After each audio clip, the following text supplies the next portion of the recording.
At the very beginning, a little girl desperately runs after her older sister, calling for her to wait, but she's too slow. Before she can catch up, she trips and falls to the ground, and instead of helping her up, her sister simply sighs and calls her a clumsy girl. It's just a dream. Carolina suddenly wakes from the dream and introduces herself. She's Carolina Sanchez, the second daughter of House Sanchez, the only ducal family in the Kingdom of Celestia.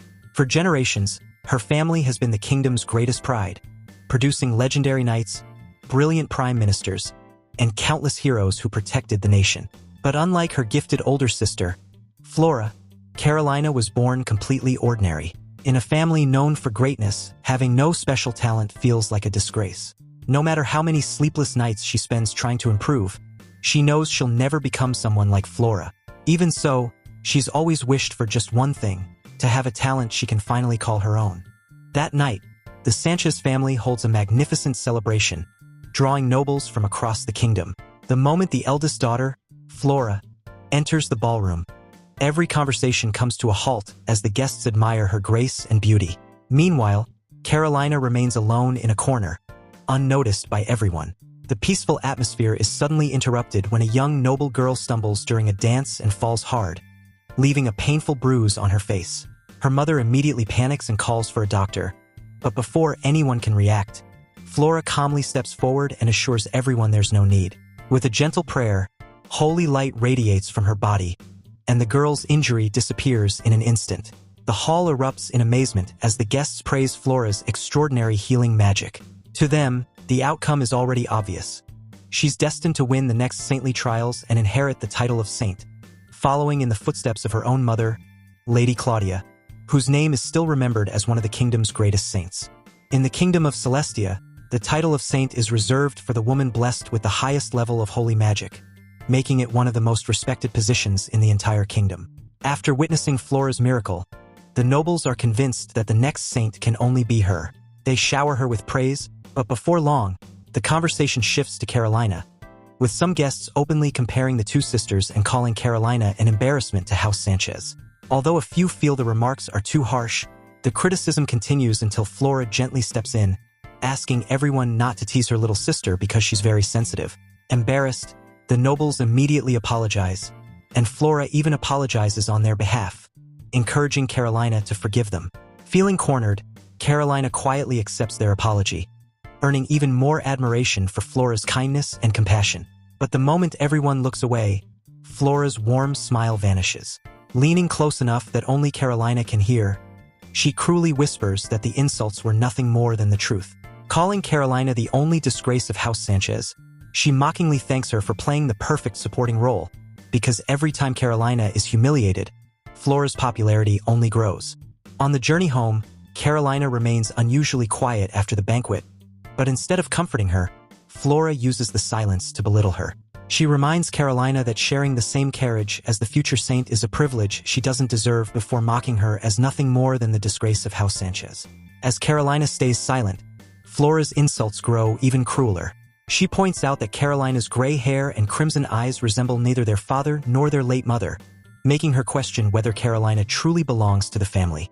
Then, with a heartless smile, Flora delivers the final blow, claiming there's no way someone like Carolina could ever resemble their beautiful mother before coldly reminding her that she barely even remembers the woman who gave birth to her. Unable to endure it any longer, Carolina feels every word from Flora cut into her like a knife. Desperate to stop the insults, she apologizes for anything she might have done wrong and begs Flora not to say another word.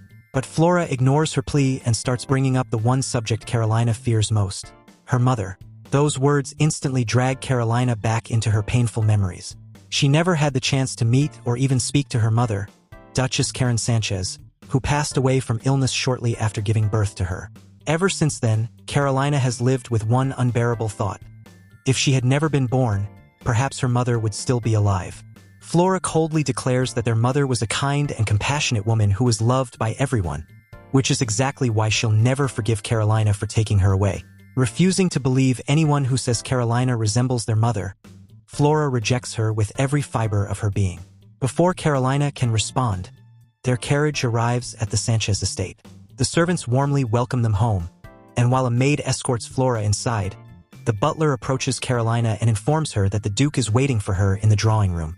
Surprised by the unexpected summons, Carolina quietly asks, "Father is waiting for me?" The moment Carolina steps into the drawing room, she freezes in surprise. Sitting beside her father is none other than King Nathan himself. Urged by the Duke, she hurriedly begins a formal royal greeting, only for the king to stop her with a laugh, explaining that he's here on a private visit, not an official one. The friendly king then chats with her for a moment, even proudly boasting that he's never caught a cold in his entire life. Carolina politely humors him, but just as she begins to relax, the king suddenly asks a question she never saw coming. Leaning forward with genuine curiosity, he casually wonders if she has someone she loves, instantly leaving Carolina speechless. Before Carolina can even process the king's strange question, her father cuts in, insisting it's time to leave the small talk behind and discuss the real reason for the visit. The king chuckles, teasing the Duke that, of all people, he should understand why that question was important. While Carolina stands there completely confused, the king finally gets to the point. He explains that the deadline to finalize a major alliance with the Malcosian Empire is rapidly approaching, but a serious incident has put the agreement at risk. One of their nobles offended the emperor's younger sister, and under normal circumstances, the kingdom would have faced severe consequences. Fortunately, the empire has chosen diplomacy over punishment. Instead of demanding compensation, they've offered a condition to preserve the alliance. A bride from the kingdom of Celestia must marry the Malcosian Empire's second prince. Carolina is left stunned. The prince they're talking about is Edward Ruby Martinez, the Malcosian Empire's second prince and the legendary founder of the Pyreborn Knights. Renowned for his unmatched skill with both the sword and magic, he's won countless battles and earned worldwide fame. Yet despite all his achievements, no one calls him a hero. Instead, he's feared for his ruthless brutality, showing mercy to no one, whether friend or foe, adult or child. Across the continent, people know him by a far more terrifying name, the Bloodthirsty Prince. King Nathan explains that the kingdom must choose a bride for Prince Edward as soon as possible to preserve the alliance. The problem is that the bride must come from the highest-ranking noble family. His own daughter is already engaged, while Flora can't be sent because she's expected to become the kingdom's next saint. Realizing where the conversation is headed, Carolina quietly asks if she's the one being chosen. The king confirms it without hesitation. As the Duke's second daughter, she's the only suitable candidate. Carolina immediately understands the real reason behind the decision. Flora is simply too valuable to lose. But she isn't. The king then repeats his earlier question, asking one last time if Carolina has someone she loves. After hearing her answer, he makes a solemn request. For the sake of the kingdom, he asks her to marry Prince Edward. Knowing she has no choice, Carolina quietly accepts. Satisfied, the king orders her to leave for the Malcosian Empire in just 3 days and warns her to keep the entire matter a secret before taking his leave. After the king leaves, an awkward silence fills the room as Carolina finds herself alone with her father for the first time in a long while. Before she can think of something to say, the Duke quietly asks whether she truly has any doubts about marrying Prince Edward. To Carolina's surprise, he even admits he's willing to beg the king to cancel the marriage, despite knowing it could put the entire kingdom at risk. Unable to believe what she's hearing, Carolina finally realizes her father never saw her as a burden at all. He simply couldn't bear the thought of sending his own daughter away as a sacrifice.